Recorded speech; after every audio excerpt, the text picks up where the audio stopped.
Bien, buenas tardes, bienvenidos a la fase número 2, pero previo a iniciar el contenido de la fase 2, las actividades que vamos a trabajar, vamos a darle oportunidad al grupo número 3, que es un grupo 2, perdón, grupo número 2, que fue el que quedó pendiente de hacer la presentación. Vamos entonces a iniciar con la actividad de la fase 1, que quedó inconclusa debido a que me pedían tiempo para terminar su análisis. Ahora sí, entonces dejo el tiempo al grupo que no pudo exponer para que pueda hacerlo en este momento. Ligda es el grupo número 2.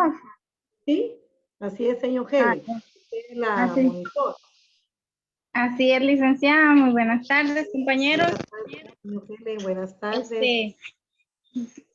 A nosotros nos tocó hablar sobre la diapositiva número 2 y el análisis que nosotros realizamos fue el siguiente. En la edad antigua, la educación era más para las personas que tenían posibilidades económicas, ya que la educación era pagada. Los alumnos eran acompañados por una persona que se le llamaba pedagogo, que en este caso pues era un esclavo de la familia. Ellos asistían a la casa del profesor que le iba a enseñar al alumno. También en la antigüedad la educación podemos considerarla que era como en alternancia, ya que las únicas dos clases que se recibían eran de música y de gimnasia. Y si nosotros analizamos esto, pues estos dos tipos de clases o educación, pues son más prácticas. También nosotros analizamos con mis compañeros de que la religión influía mucho en la educación de la antigüedad, ya que a través de la Iglesia Católica, que era la que prevalecía en ese entonces, pues enseñaban valores a los niños o estudiantes, y también la cultura pues influía mucho. Muy bien, gracias, señor Helen. Agradezco la participación del grupo número 2. Ahora sí, vamos ahora a pasar un momento muy importante de haber escuchado la exposición de los tres grupos, de las diferentes diapositivas que les compartimos. Ahora sí vamos a hacer un análisis general de lo que cada grupo trató y voy a dejar el espacio a cualquiera de los monitores que en este momento quiera participar.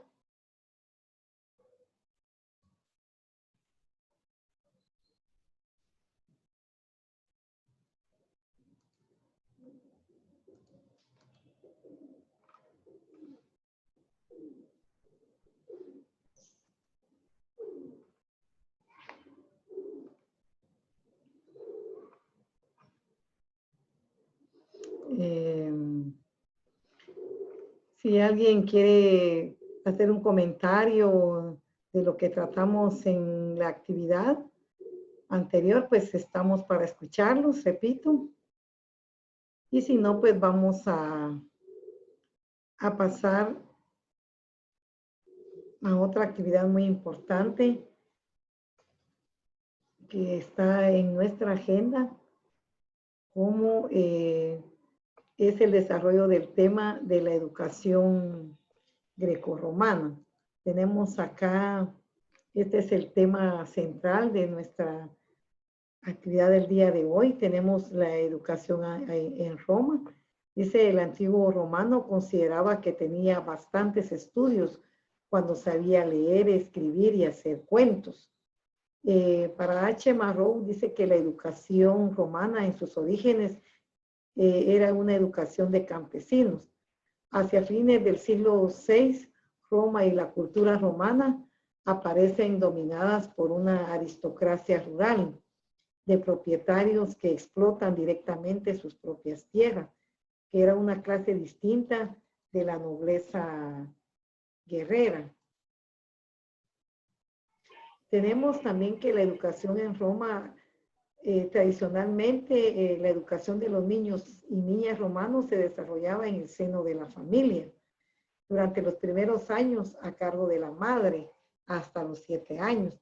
Y desde ahí corría a cargo de los padres, quienes transmitían los saberes de su oficio, las costumbres de los antepasados, los deberes y derechos propios de los ciudadanos. Además, les enseñaban a leer, escribir y contar, también a nadar, montar a caballo y a utilizar la espada y la jabalina. Así los educaban para ser ciudadanos honrados y útiles a la comunidad, capaces de ganarse la vida y prosperar. La educación familiar concluía hasta los 16 años, que continuaba un año con el aprendizaje a la vida pública, llamada tirocinium fori, siendo el padre o si no algún viejo amigo de la familia o algún político con experiencia y honores, para terminar con el servicio militar. Tenemos también los niveles de enseñanza. Habían 3 niveles en el sistema escolar romano. El primer nivel era la escuela primaria, el ludus literarius. El segundo nivel, la escuela secundaria, era de gramática. Y en el tercer nivel, la escuela de enseñanza superior o de retórica. La escuela, no existía un lugar destinado a la escuela. Cualquier local aislado de la gente con una simple cortina valía para que un literato impartiera su clase. El mobiliario era escaso. Una silla con respaldo, una cátedra para el profesor y unas sillas plegables para los alumnos.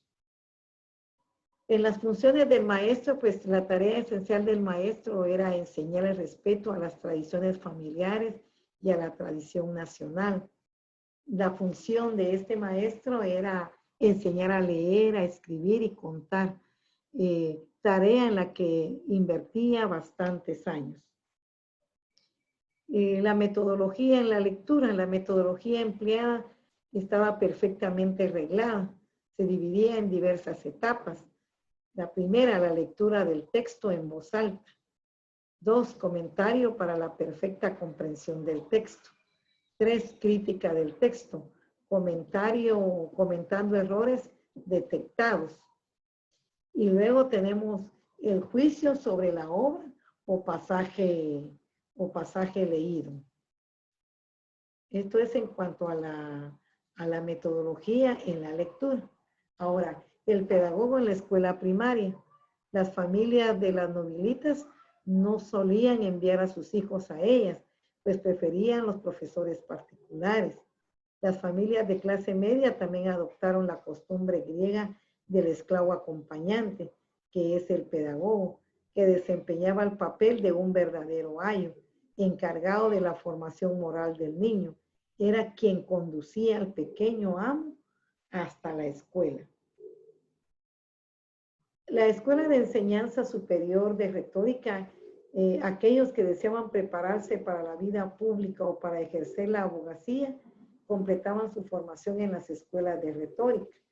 Lo que ahí se estudiaba era el arte de hablar en público, es decir, la oratoria, tal como lo asegura la técnica tradicional y el complejo sistema de reglas, procedimientos y hábitos de la oratoria. Era impartida por un maestro especializado denominado retor y a veces también orador. Tenemos también un tema bien interesante, como lo es la formación en escuelas griegas. Como remate de este aprendizaje en las escuelas de la propia ciudad, era frecuente en el caso de familias ricas y de los alumnos aventajados pasarse un tiempo completando la formación en alguna de las escuelas prestigiosas del Mediterráneo Oriental: Atenas, Alejandría, Pérgamo, Rodas. A partir de este momento, el joven romano destinado a la carrera política podía ya empezar a medir sus armas en el foro como abogado, en espera de que se presentara la ocasión de participar en las elecciones a su primera magistratura, que solía ser cuestor o tribuno militar.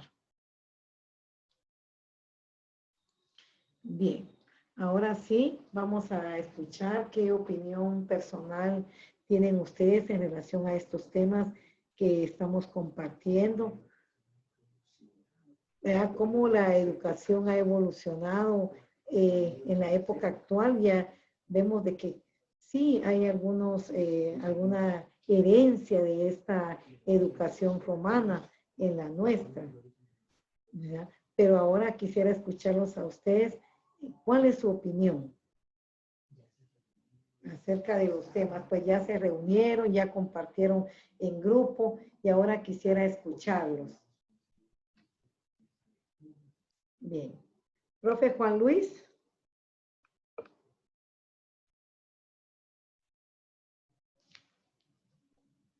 Profe Juan Luis. O alguien que no haya participado, que quiera participar en este momento, le escuchamos. Bien. Es bien importante su participación, pues debemos recordar que la clase es participativa, que es invertida, que ustedes vale tanto la opinión del docente como del alumno, y en este caso, pues todos vamos enriqueciendo los temas. Así que yo espero la opinión personal de cada uno de ustedes.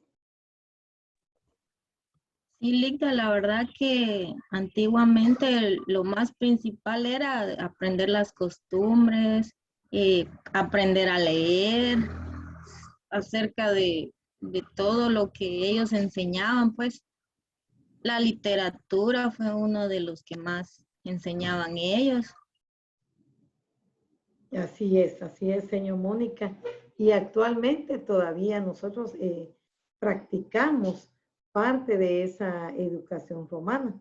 Si no, recuérdense en las escuelas y de los concursos de oratoria. Igual, sobre todo la formación entre los niños que ellos enseñaban, pues la formación era lo importante también. Así es, señor Mónica.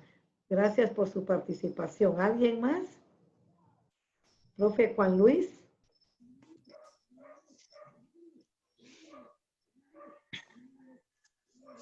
Licenciada, buenas tardes. Buenas tardes, profe Maynor. ¿Te escuchamos? Sí, licenciada, yo he visto muchos casos ahorita que siempre se han dado aquí en nuestro país, que, por ejemplo, en la educación en la antigüedad, lo primordial era que eran las costumbres, tenían que saber leer y escribir. Y en la actualidad, he visto yo padres de familia que les dicen a sus hijos que solo tenés que aprender y a escribir. Entonces, no, solo ellos cruzan nada más, llegan hasta sexto primaria y de ahí ya no les dan. Ya no les dan porque lo que interesa, dicen ellos, que sepan leer y escribir, aprender a escribir su nombre y con eso se van a defender. Todavía practican esa antigüedad, ¿verdad, Ligda? Así es, sí. O sea que vemos que todavía prevalece en nuestra sociedad es parte de esa educación, ¿verdad? Donde solamente la prioridad era saber leer y escribir. Lamentablemente, pues todavía se dan esas situaciones en el contexto educativo. Bien, gracias, profe Maynor. ¿Alguien más?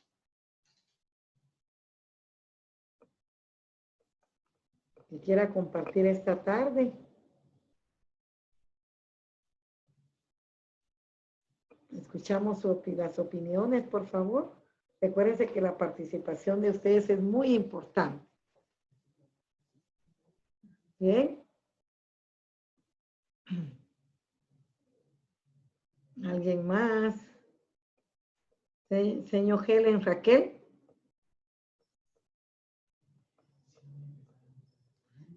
Bien, si no voy a empezar voy a pedir las opiniones por nombre. Vamos a asignar una puntuación a los participantes. Vamos a ver, profe Julio, señor Mirta Elizabeth, Silvia Polanco, Jennifer, Lidia Delón, Luis. Sí. A ver, que Acerca del que se estaba viendo hoy en día, ¿verdad, Lita? Pues sí, es muy cierto con relación a lo que indicaban los compañeros, pues sí, pues en la antigüedad, pues se practicaba más lo que era, como se expuso anteriormente, ¿verdad? De que era indicado por un guía, un pedagogo. Entonces, en la actualidad, pues lo vemos muy diferente y un poco más avanzado. Lo diferente es de que, por ejemplo, los mayas, ¿verdad? Ahí sí que el uso de razón, pues, era muy inteligente, digo, como lo es ahora, de que, por ejemplo, ahora está la tecnología, pues, en los mayas era, ahí sí que escribir sobre las piedras, ¿verdad? Entonces, son cosas que a la larga, ¿verdad? Eso se ha dejado de hacer. Entonces, para mi opinión, ¿verdad? Que en la actualidad hay muchas cosas que igual se están perdiendo. Relevante a la cultura es muy poco a lo que se está exaltando, por ejemplo. Los trajes ya no se están usando, es como los valores que inculcaban antes y pues se está perdiendo un poco, ¿verdad? Solamente Electa. vaya, muchas gracias por la comparación que usted hace con la cultura maya y la cultura romana. Muy bien. Vemos, como decía bien, usted lo explicaba, ¿verdad? Profesor Fernando González, lo escuchamos con su opinión personal acerca del tema.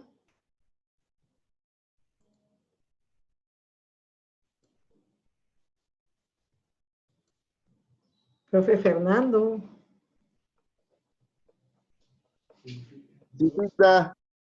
Sí, escuchamos su opinión personal en relación al tema.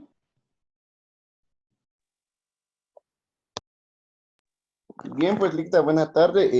Ya como lo decían los compañeros, pues estamos hablando con relación a la educación en la cultura, ya que también nos dice que ahí sí que pone a la práctica la integridad educativa de cada uno de sus miembros.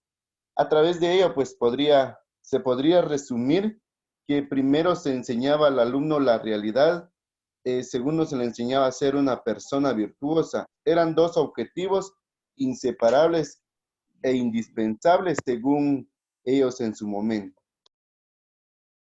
Muy bien. Gracias, profe Fernando. Bien. Bien. Pues podemos para ir concluyendo, darnos cuenta de que en las opiniones de cada uno de ustedes está el enriquecimiento del contenido de la clase. Quiero darle la palabra a señor Lidia de León, que está levantando la mano. Por favor, señor Lidia.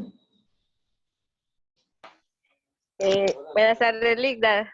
Buenas tardes, señor Lidia. Le escuchamos. Respecto a la opinión, ¿verdad? En lo personal, si vemos hoy en la actualidad todavía se sigue dando, como dijo mi compañero Minor, ¿va? Se sigue dando esa misma costumbre, de que solo llegar a un nivel de un grado y de ahí te vas a trabajar porque lo que más interesa es el dinero, ¿va?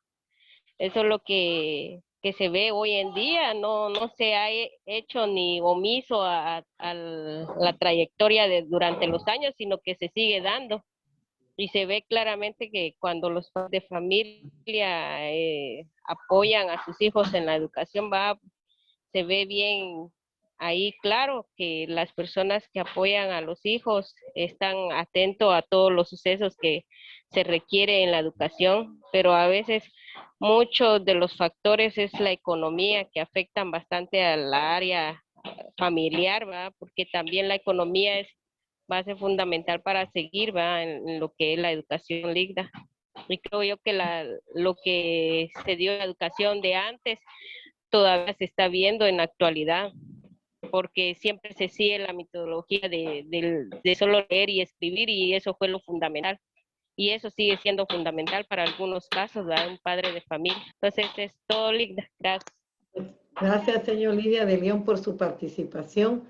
Lamentablemente podemos también concluir en base a sus comentarios que la educación no ha evolucionado en algunas sociedades, en algunas culturas, especialmente aquí en nuestro país, en lo que es el área indígena, prevalece también mucho el darle la oportunidad únicamente al hijo varón y la hija mujer no, porque la hija mujer, si no se prepara, no es importante. Lamentablemente todavía hay algunos lugares donde se maneja ese criterio, que la educación hay que dársela al joven, pero no a la señorita, porque ella se casará y entonces no es importante su formación. Lamentablemente vemos que todavía existe el atraso en relación a la educación, pero creo que ese es el papel fundamental de nosotros como profesionales, ser guías en nuestras comunidades para orientar de mejor manera y ser ahí sí que pedagogos, ¿verdad? Recuérdense cuál es la carrera que ustedes están cerrando prácticamente, en la cual ustedes se están formando, ¿verdad? De técnico en administración educativa, pero sobre todo hay una parte pedagógica, ¿ya? Y esa parte pedagógica, el ser el pedagogo, el conducir, el ayudar a otros a crecer, es lo más importante, ese papel que ustedes y todos tenemos, ¿verdad? Pero ustedes como futuros profesionales de media, pues ahí está el trabajo de poner ese granito de arena para que la educación siga avanzando, porque recuérdense que un pueblo que se educa es un pueblo que se desarrolla. Bien, entonces pasamos ahora sí a otro punto muy importante de nuestra agenda. Vamos pero previo a ello, antes de cerrar con esta actividad, quiero preguntar si no hay algún otro punto que ustedes quisieran tomar en este momento, porque recuérdense que varios temas se tomamos esta tarde como base de nuestra clase, y uno de ellos es la metodología en la lectura. Quisiera también escuchar los comentarios en relación a la metodología que utilizaba el pueblo romano. Aquí podemos ver la diapositiva. Me gustaría escuchar sus opiniones también. Dice, la metodología empleada estaba perfectamente reglada. Ya existían reglas de qué metodología se debía utilizar y se dividía en diversas etapas. La primera etapa, la lectura del texto en alta voz. Luego, el comentario para la perfecta comprensión del texto. Crítica del texto comentando errores detectados. Y luego, juicio sobre la obra o pasaje leído. ¿Qué opinión les merece este tema? La metodología en la lectura del pueblo romano. ¿Qué creen ustedes? En este aspecto, en la metodología, ¿qué creen ustedes? ¿Hemos evolucionado o seguimos con atraso en la aplicación de la metodología? Sí, dígame, señor Lidia. Yo creo que en algunas estrategias hemos evolucionado o unas técnicas de enseñanza, ¿va? Pero regularmente por lo que se da ahí la lectura del texto en voz alta en las escuelas se da todavía, se está implementando porque a veces se sigue con la educación tradicional, se le puede decir, ¿va?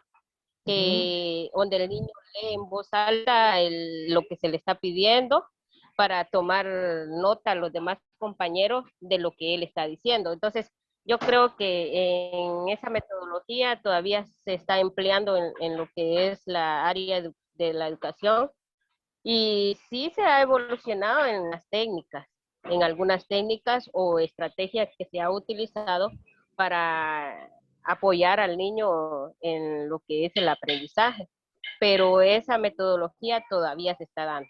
Se está dando lo que es la lectura del texto en voz alta, la crítica del texto también se da, porque regularmente es lo que nosotros como maestros decimos, ¿va? Vamos a leer y escuchen o pongan atención a lo que se va a decir, ¿va?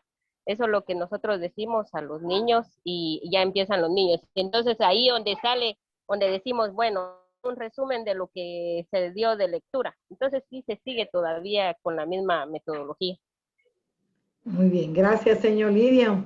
¿Algún otro compañero? Yo, licenciada, Sí, dígame, señor Silvia.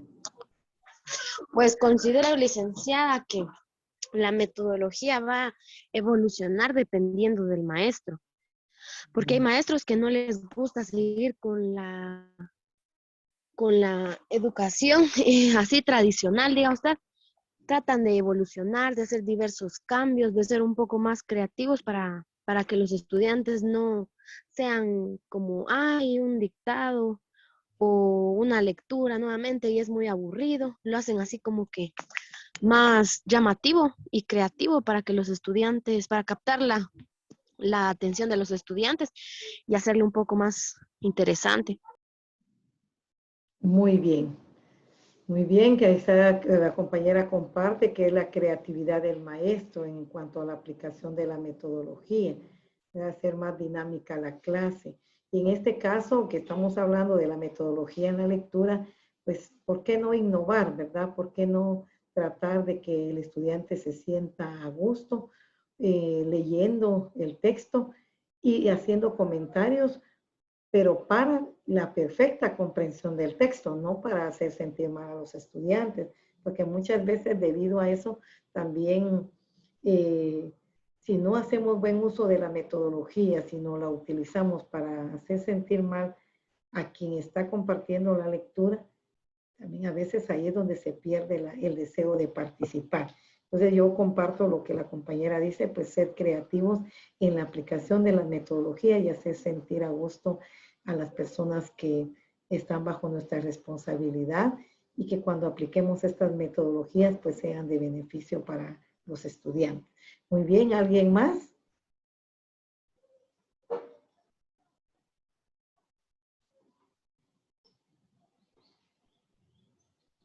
Bien, vamos entonces a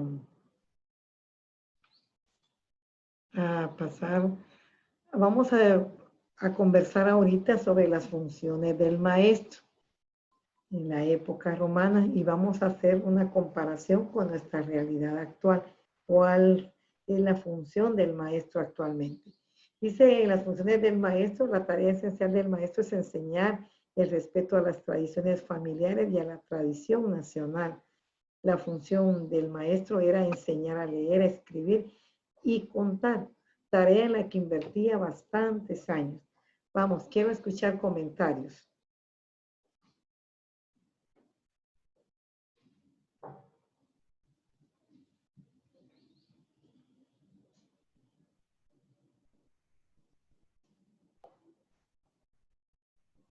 Quiero escuchar los comentarios. Uno de los objetivos que era antes era que tenían que preparar al niño para su ingreso a la sociedad. También, como decía, iba a prepararlos, que aprendieran a leer, y también sobre todo sus culturas, ¿va, Ligda? Sí, así es. Y lo hacían también mediante el arte de la oratoria, apoyándose en la cultura general.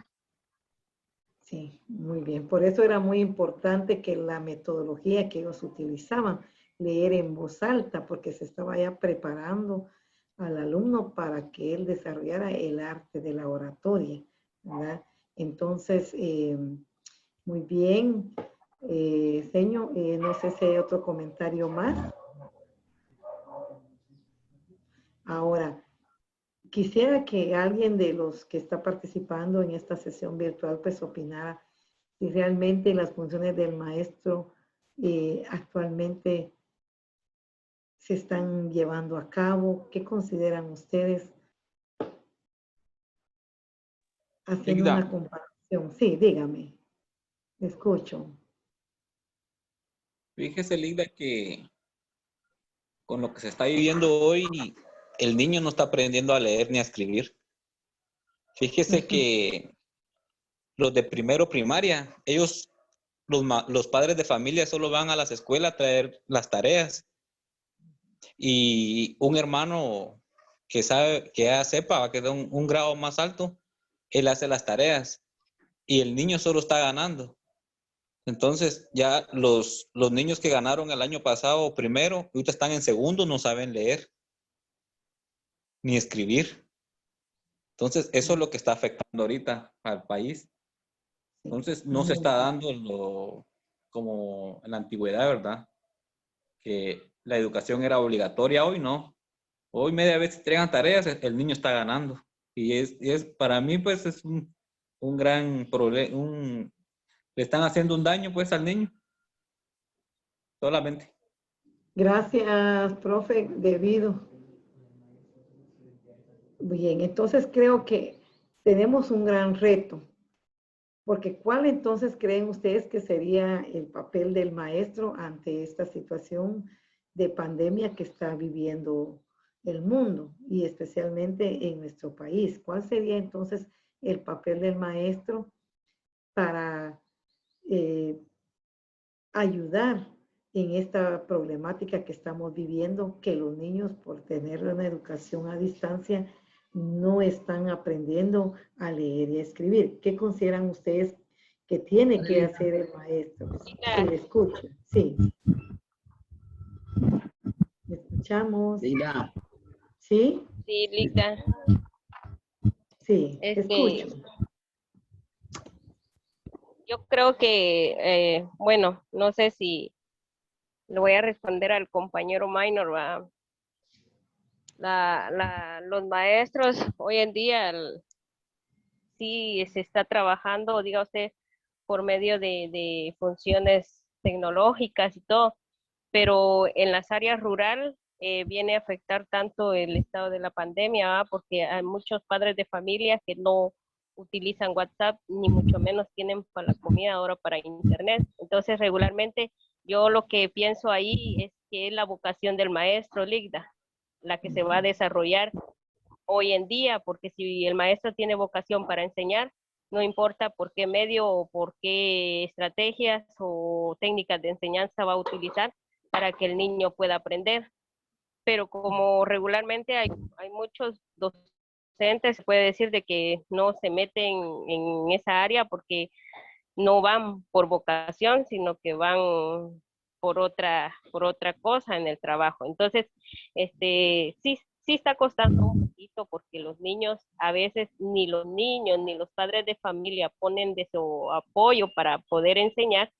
Entonces, uno como maestro, aunque lleve un montón de cosas a la escuela o mire, uno llegue hasta la casa, a veces el padre de familia no le pone interés porque dirá, bueno, aquí está en la casa y yo lo voy a apoyar, pero los niños que están solos y que no tienen ayuda de un adulto, es ahí donde se va viendo fundamental el apoyo del docente, porque hay docentes o habemos docentes de que llegamos hasta el extremo de llevar hasta gratis el material para esos niños que se encuentran en la área rural, pero y aún así no ponen de su interés por aprender. Entonces, acuérdese que los dos papeles fundamentales para que el niño sea educado, tanto viene desde la casa y la segunda escuela serían nosotros, ¿va? Nosotros como maestros. Pero si en la casa no le ponen interés en la área que uno le está enseñando al niño, automáticamente, aunque uno vaya y le exija al niño o le enseñe al niño cómo tiene que hacer, ya en casa ya no va la misma, digamos, la misma presión o la misma, digamos, el deseo de aprender, sino que ya se delimita ahí y ya el niño dice, porque mi papá no me dice nada, entonces no lo hago. Y como también hay padres de familias que son muy acomodados, que dicen, bueno, déjalo ahí, mijo, de pasar, o si no, ya no vas, o se queda así el niño, mira, si ya aprendiste a leer es lo más importante. Eso es lo que pasa. Entonces, yo creo que si el niño no sabe leer o no sabe escribir, es porque tanto como ahorita la educación se está dando en la casa y a distancia, el padre de familia juega hoy un papel muy importante en la educación del niño. Entonces, yo creo que si aunque como maestros estemos diciéndole al niño, enseñándole al niño, pero si dentro del ramo del hogar, no le exigen, el niño de balde no pone el interés, ni el padre de familia, porque de hecho cuando nosotros vamos a entregar tareas, no llegan los padres y solo llegan los que sí tienen el deseo que sus hijos aprendan, y los demás a veces se quedan ahí todas las hojas de trabajo, los folletos, y pasan días, volvemos nosotros a exigir, a ver qué pasa con el niño. Y sí se está fallando mucho tanto en la rama del hogar, porque los padres son los fundamentales hoy en día en la educación. Gracias, señor Lidia de León, por su participación. Profesor Juan Luis pedía la palabra. Dígame, profe. Gracias, Lida. Gracias. Ahí voy a ser breve. Pues en relación al comentario del compañero, ¿verdad? Definitivamente es una situación muy, muy real y triste en nuestro país, ¿verdad? Pero yo quisiera dar mi opinión en relación a esta situación, ¿verdad? Yo para mí creo que hay que partir de donde se debe, ¿verdad? En este caso yo siempre he sido de la idea, partidario de que como estamos viendo historia, ¿verdad? Entonces tenemos que entender que el sistema educativo en Guatemala está mal, ¿verdad? No es del año pasado, no es del año antepasado. La misma historia nos lo dice a nosotros. Hace unos días estaba leyendo yo un libro de un escritor que vino más o menos entre el año 1700, 1800 a Guatemala. No me acuerdo su nombre, ahorita no encuentro el libro, pero él escribió ese texto hablando de la situación, cómo fue en la época colonial, ¿verdad?, de Guatemala. Entonces, pienso yo que primero es un problema institucional, ¿verdad?, la situación que hoy estamos pasando, ¿verdad? Segundo, porque Guatemala no tiene los recursos tecnológicos como para poder enmendar lo que la pandemia ahorita está evidenciando, ¿verdad? La compañera mencionaba algo acerca de las redes sociales, ¿verdad? El uso de WhatsApp. Definitivamente esa plataforma no se creó para trabajar cuestiones pedagógicas con los estudiantes, ¿verdad? Sin embargo, uno de los problemas mayores que Guatemala tiene es eso, ¿verdad? De que en educación estamos muy precarios.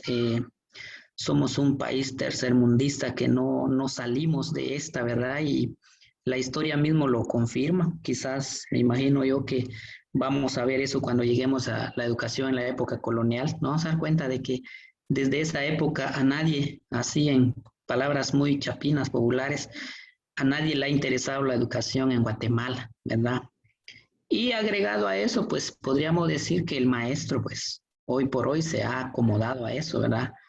Yo siempre he compartido eso aquí en casa con mi esposa y le digo, tengo mi frase, ¿va? Le digo, no es por otra cosa, sino porque así es la realidad. Yo le digo, quien debe trabajar más y esforzarse más es el trabajador, que el Estado pues lo tiene bien con su trabajo y con su sueldo.